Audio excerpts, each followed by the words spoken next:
El 17 de noviembre de 2018, la Plaza de Toros de Tepalcatepec, un rincón de Michoacán, en el corazón de la Tierra Caliente, no solo vibraba, sino que estallaba con la energía desbordante de su jaripeo anual. Era un torbellino de sensaciones. El aire denso y polvoriento que se levantaba bajo los cascos de los caballos, el estruendo incesante de la música de banda que se adentraba en el alma, y los gritos eufóricos de una multitud que se entregaba, cuerpo y espíritu, al espectáculo ancestral que cada año congregaba a cientos. Entre los jinetes, figuras de valentía y destreza, una destacaba de manera particular, no solo por su habilidad, sino por su carisma: Miguel Selrayó Solís. A sus apenas 24 años, Miguel era un muchacho en la flor de la vida, poseedor de una sonrisa que iluminaba y una mirada que prometía un futuro brillante, no solo en los ruedos, sino en la vida misma. Esa noche, en particular, había sido su noche de gloria. Su última montada, un duelo épico contra el formidable toro Adel de Monión, no fue menos que una exhibición magistral de audacia, control y una valentía que rozaba lo temerario.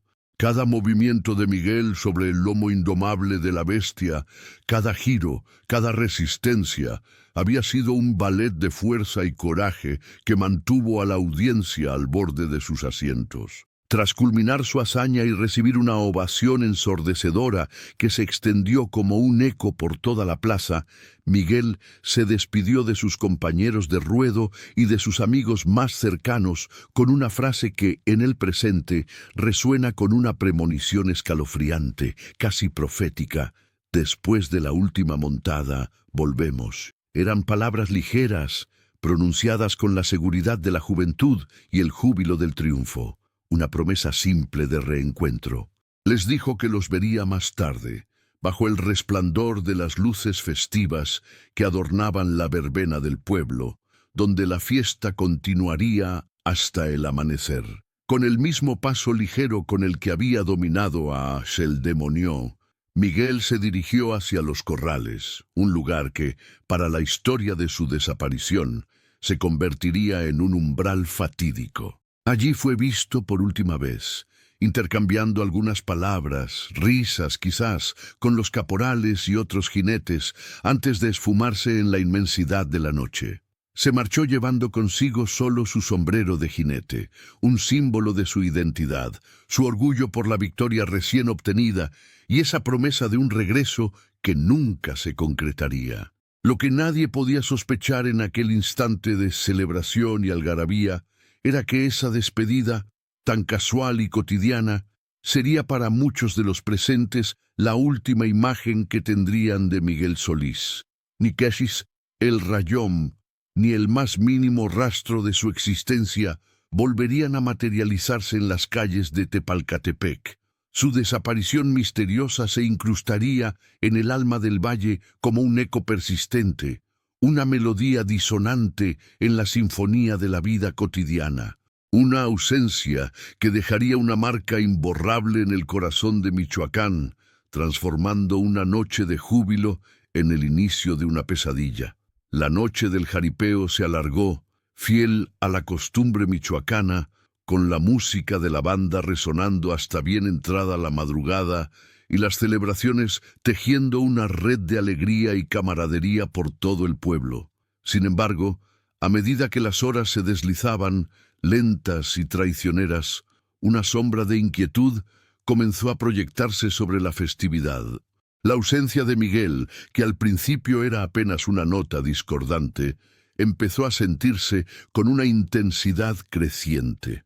Sus amigos, acostumbrados a su espíritu libre y a los desvíos espontáneos que un joven lleno de vida solía tomar, pensaron inicialmente que quizás se había dejado arrastrar por el torbellino de otra fiesta, un desvío común en la búsqueda de más diversión. Pero el amanecer trajo consigo una verdad incómoda. La camioneta de Miguel, su fiel compañera de aventuras, permanecía impasible en el estacionamiento de la Plaza de Toros, intacta, un mudo testigo de su inexplicable ausencia. Los intentos de contactarlo resultaron inútiles. Sus llamadas se perdían en un buzón de voz inactivo, un silencio que no era natural en él. Fue entonces cuando la preocupación, un sentimiento incipiente y molesto, se transformó en una angustia gélida, una punzada helada que presagiaba lo peor. La familia Solís, un pilar en la comunidad de Tepalcatepec y conocida y respetada en la región por generaciones, no tardó en movilizarse con la velocidad y la fuerza de un rayo. Doña Elena, la madre de Miguel, una mujer de carácter fuerte y determinación inquebrantable, pero con un corazón noble y amoroso que latía por sus hijos, fue la primera en sentir el aguijón punzante de que algo terrible, algo irreversible, había ocurrido. Su instinto maternal, esa conexión inquebrantable, le gritaba que el silencio no era normal. Miguel no era de los que se ausentaban sin avisar, menos aún después de un triunfo tan celebrado, un momento en el que la alegría y el deseo de compartirla eran su motor. El pueblo, inicialmente sumido en la euforia, comenzó a murmurar. Los rumores, siempre el veneno lento de la incertidumbre, empezaron a circular en voz baja, escurriéndose entre las grietas de la festividad que aún se apagaba. Un pleito en la fiesta, quizás provocado por la algarabía y el alcohol. Un encuentro inesperado con personas equivocadas. O algo mucho más oscuro, una amenaza latente que se cernía sobre el ambiente festivo de la Tierra Caliente, algo que la gente prefería no nombrar, la esperanza inicial, frágil como la escarcha matutina, de que todo se tratara de un simple malentendido o un extravío temporal, se desvanecía con cada minuto de silencio, con cada hora que Miguel no regresaba. La inmensidad del paisaje michoacano, con sus sierras majestuosas y sus barrancas profundas, parecía engullir cualquier indicio, cualquier atisbo de una pista, dejando solo el vacío y la incertidumbre en el corazón de quienes le esperaban. La comunidad, acostumbrada a sus propias dinámicas sociales y a las complejidades intrínsecas de la región, no podía creer que un joven tan querido, tan lleno de vida y con tanto arraigo, pudiera simplemente desvanecerse sin dejar rastro. Su caso se sumaba, con una amarga ironía, a la larga y dolorosa lista de historias reales de desaparición que, lamentablemente, habían marcado la región, añadiendo una nueva capa de dolor y misterio a un paisaje ya complejo. La noche de la fiesta se había transformado imperceptiblemente en una noche de agonía, y la luz del nuevo día no trajo consuelo, sino la cruda realidad de una ausencia insoportable. La denuncia formal, presentada con la urgencia que la desesperación imponía, se interpuso en cuestión de horas. Sin embargo, la maquinaria burocrática del sistema judicial y policial, con su pesada lentitud inherente, se movía a un ritmo exasperante, una tortuga frente a la urgencia desgarradora que sentía la familia Solís. La policía local, con los pocos recursos y el personal limitado a su disposición, inició una búsqueda rudimentaria, más por protocolo que por una estrategia bien definida. Se interrogó a los asistentes del jaripeo que aún permanecían en el pueblo, a los caporales y a los pocos testigos que afirmaron haber visto a Miguel por última vez cerca de los corrales. Las declaraciones, como era de esperarse tras una noche de fiesta y alcohol, eran inconsistentes, fragmentadas por la memoria borrosa y la euforia del evento. Nadie recordaba nada concluyente, nada que aportara una línea clara, una dirección sólida a la incipiente investigación de desaparición. El terreno rural de Tepalcatepec, con sus intrincadas barrancas que se hundían en la tierra, sus arroyos secos que serpenteaban como venas deshidratadas y sus densos bosques que se alzaban como muros verdes, representaba un desafío monumental, casi insuperable, para cualquier intento de búsqueda organizada.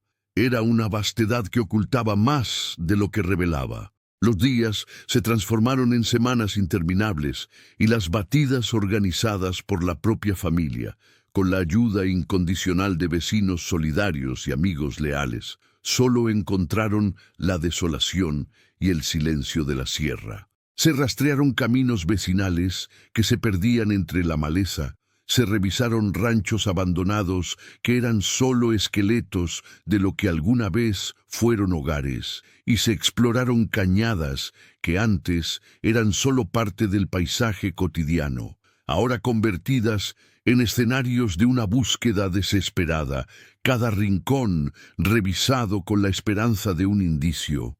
La camioneta de Miguel, que seguía en el estacionamiento, su fiel compañera de vida y trabajo, quedó como un monumento a su ausencia, una pieza central y dolorosa en la plaza del pueblo que recordaba la ineludible verdad.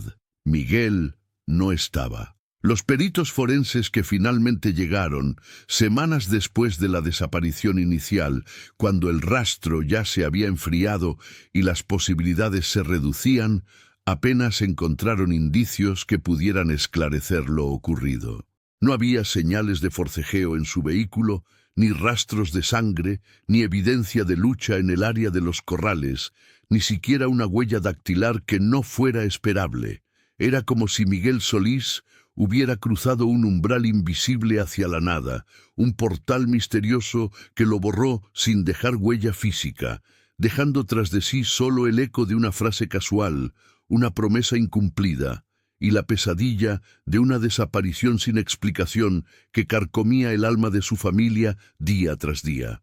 La falta de cualquier pista sólida, de un solo hilo del que tirar, sumía a la familia en un abismo de teorías y conjeturas, cada una más dolorosa, más inimaginable que la anterior, condenándolos a una tortura mental constante. La región de Tierra Caliente, donde Tepalcatepec se asienta con sus raíces profundas, es un lugar de tradiciones arraigadas, de calor sofocante y de complejidades sociales que se entretejen como la maleza en sus parajes. La desaparición de Miguel Solís no fue ajena a este intrincado tapiz de costumbres y conflictos. Los rumores sobre su caso no tardaron en florecer, alimentados por el miedo endémico y la incertidumbre que a menudo plagan estas tierras. Habladurías que se susurraban en las esquinas, en los mercados, en los hogares. Algunos hablaban de viejas rencillas familiares, disputas que se arrastraban por generaciones y que Miguel, inocentemente, pudo haber heredado. Otros, con un tinte más amargo, mencionaban celos por su éxito como jinete, la envidia que el brillo ajeno a menudo provoca, o incluso de deudas que Miguel pudiera haber contraído sin el conocimiento de su familia, un secreto inconfesable que lo habría llevado a la perdición. Las habladurías, ese veneno lento y silencioso, señalaban diversas direcciones, cada una más inverosímil o dolorosa que la anterior, pero ninguna de ellas conducía a una verdad irrefutable, a un camino claro de investigación. La sombra de la violencia organizada, un fantasma siempre presente y ominoso en ciertas áreas de Michoacán, también fue mencionada en susurros. ¿Pudo haber sido Miguel víctima de un reclutamiento forzado, arrastrado a un mundo que no era el suyo? ¿O, en el peor de los escenarios, de una equivocación fatal, confundido con otra persona, o en el lugar equivocado en el momento menos oportuno? Estas eran las especulaciones más temidas y desgarradoras para doña Elena, quien se negaba rotundamente a creer que su hijo, un muchacho trabajador, centrado en su pasión por los jaripeos y con un buen corazón, pudiera estar involucrado en algo tan ajeno a su esencia.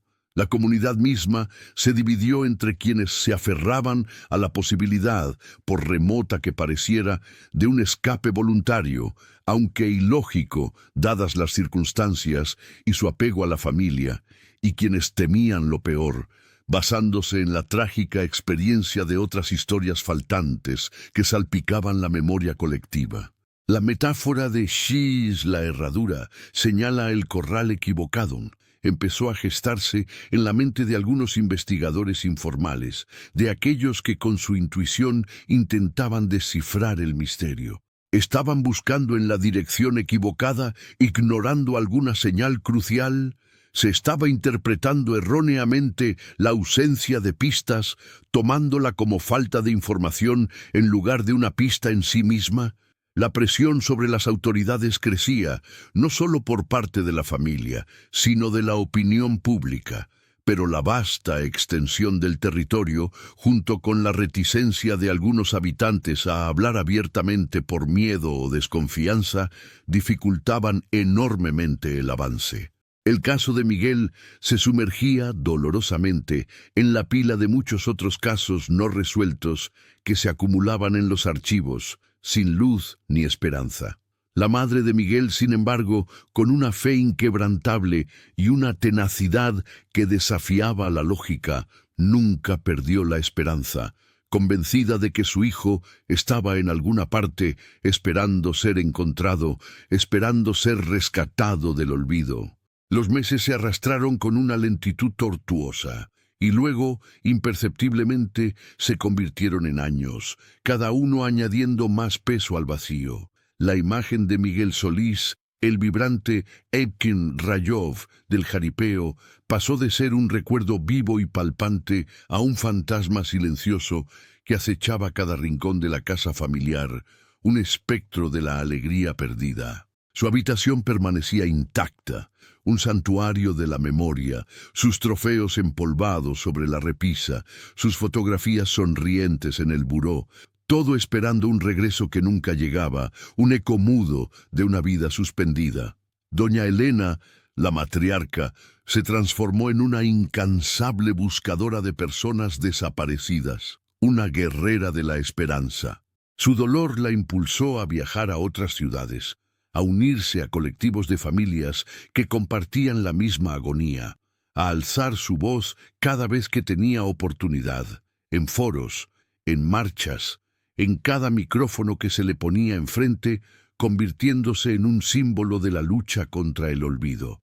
La prensa local, que al principio había cubierto el caso con cierta intensidad, con la inmediatez que exigía la noticia, poco a poco fue relegando la historia de Miguel a sus archivos, superada por la avalancha diaria de nuevas tragedias y noticias que reclamaban la atención del público, un ciclo cruel que condenaba al olvido a tantos. El jaripeo de Tepalcatepec, ese evento que había sido el telón de fondo de la desaparición de Miguel, siguió celebrándose cada año, una tradición que no podía ser borrada.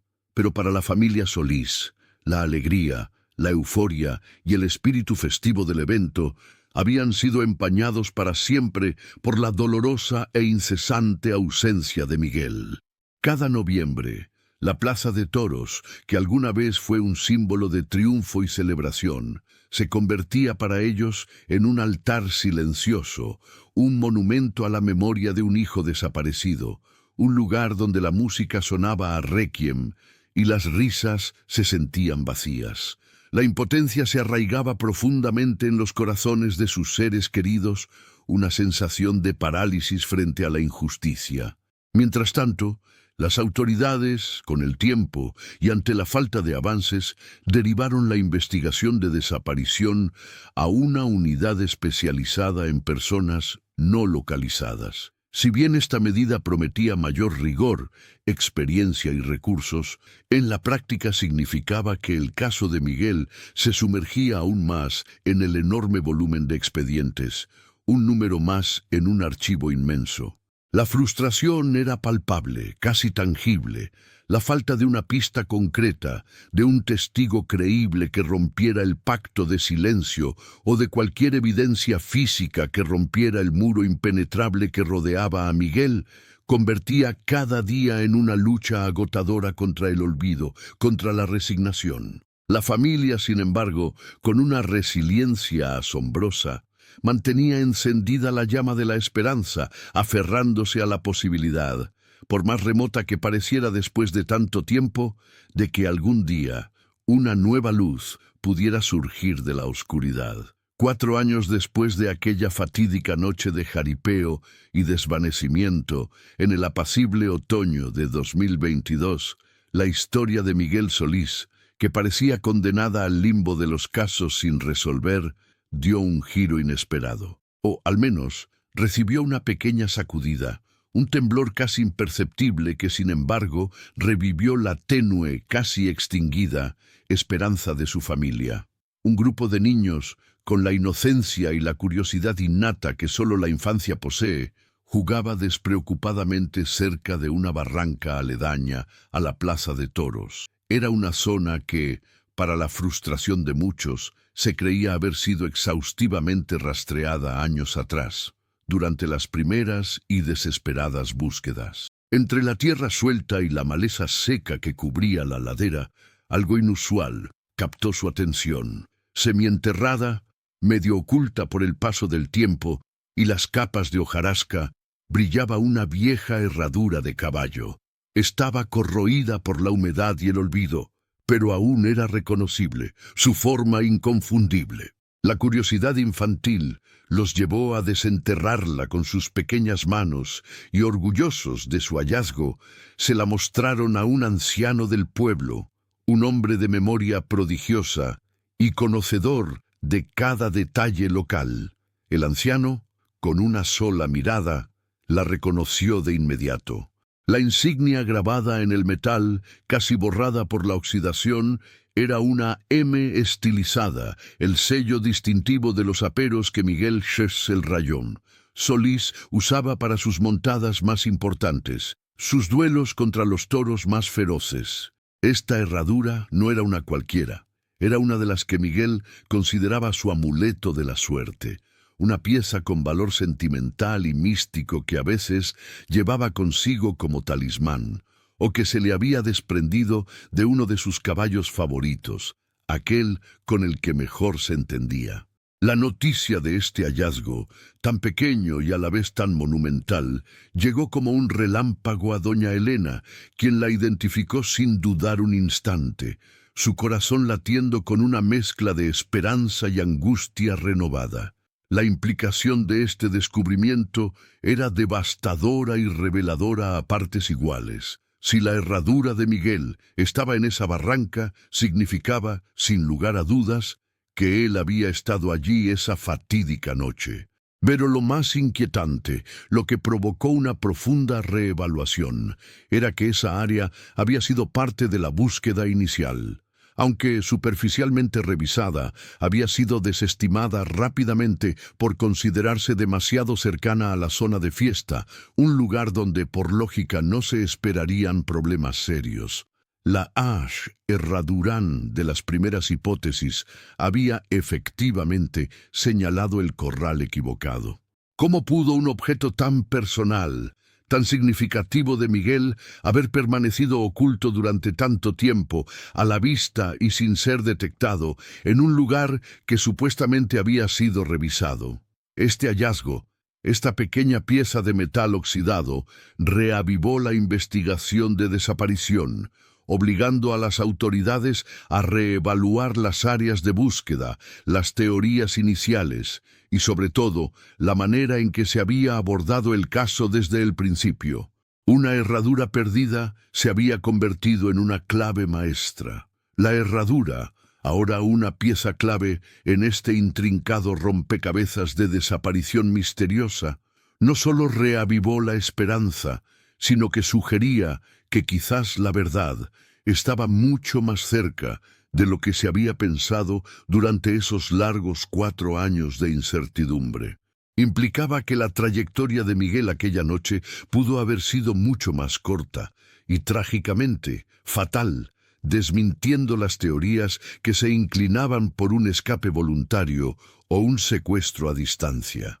La nueva investigación, impulsada por este hallazgo tan significativo y por la insistencia inquebrantable de la familia, que nunca había cesado en su búsqueda, incluyó tecnología más avanzada que en los primeros días.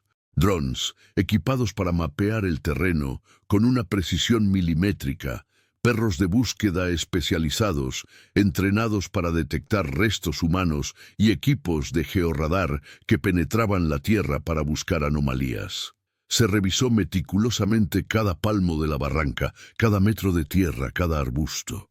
Aunque para la desolación de doña Elena y el resto de la familia no se encontró el cuerpo de Miguel, ni otras pertenencias concluyentes que pudieran cerrar el círculo, la herradura sirvió para cambiar drásticamente el enfoque de la búsqueda. Fue un recordatorio contundente de que a veces las pistas más importantes se encuentran escondidas en el olvido, justo debajo de nuestros pies, en los lugares que, por su proximidad o por una lógica inicial errónea, damos por descartados, considerándolos improbables o ya investigados. La comunidad, que había caído en un doloroso letargo de resignación, volvió a hablar del caso, pero esta vez no con rumores difusos, sino con una renovada esperanza y, para algunos, con un sentimiento de culpa por la falta de atención inicial y la ligereza con la que se había tratado el asunto. Las personas desaparecidas son más que una estadística en un informe, son historias que laten con dolor, que duelen en el alma de sus seres queridos, que exigen ser contadas, que claman por justicia y verdad. El caso de Miguel Solís es un doloroso, pero necesario, recordatorio de cómo la percepción inicial de un evento, el contexto social complejo de una región y la falta de recursos adecuados pueden desviar una investigación crucial, condenando a una familia a años de agonía. A pesar del tiempo transcurrido, a pesar de los obstáculos y la ausencia de respuestas definitivas, la familia Solís sigue buscando con la misma tenacidad que Miguel mostraba sobre el lomo de un toro, aferrándose a la herradura como un faro diminuto, pero constante en la abrumadora oscuridad de su incertidumbre. Su lucha es un testimonio conmovedor de la inquebrantable fuerza del amor maternal, de la tenacidad humana frente a la adversidad más profunda y de la resistencia del espíritu en la búsqueda de la verdad. La historia de Miguel Selrayov Solís es, tristemente, una de las muchas historias faltantes que salpican la compleja geografía de nuestro país. Un grito silencioso y desesperado por justicia, por claridad, por la verdad que se niega a revelarse. Su caso nos obliga, como sociedad, a una profunda reflexión sobre la importancia de la colaboración ciudadana, esa red de ojos y oídos que a menudo posee la información más valiosa. Nos impele a la implementación urgente de protocolos de búsqueda más eficientes, más rápidos, más coordinados, que no permitan que el tiempo se convierta en el principal enemigo. Y sobre todo, nos recuerda la imperiosa necesidad de no abandonar jamás la esperanza de encontrar a quienes un día, sin explicación, se esfumaron dejando un vacío inmenso. Las desapariciones rurales, con sus particularidades inherentes, sus desafíos logísticos, la vastedad de los territorios y las dinámicas sociales específicas, requieren una atención constante y una perseverancia incansable por parte de todos los actores. Las autoridades, los medios de comunicación que difunden las historias y la sociedad en general, que no puede permitirse ser indiferente. Cada persona desaparecida deja un vacío inmenso en el tejido social, un hueco que no se cierra, y cada pista, por minúscula o insignificante que parezca a primera vista, merece ser investigada a fondo, con el mayor rigor y dedicación. La metáfora de la herradura que señala el corral equivocado nos enseña una lección fundamental y a menudo dolorosa, que la verdad está oculta no necesariamente por una conspiración gigantesca, sino con demasiada frecuencia por una mirada superficial, por una suposición inicial que nos desvía del camino correcto, por la ceguera que la prisa o la falta de recursos imponen. La perseverancia en la investigación de desaparición, esa tenacidad incansable que doña Elena personifica, es el único camino viable para desenterrar esas verdades ocultas, para arrojar luz sobre las sombras y para ofrecer, aunque sea un poco, de paz a las familias que viven en una agonía perpetua, un duelo sin cuerpo, un dolor sin fin.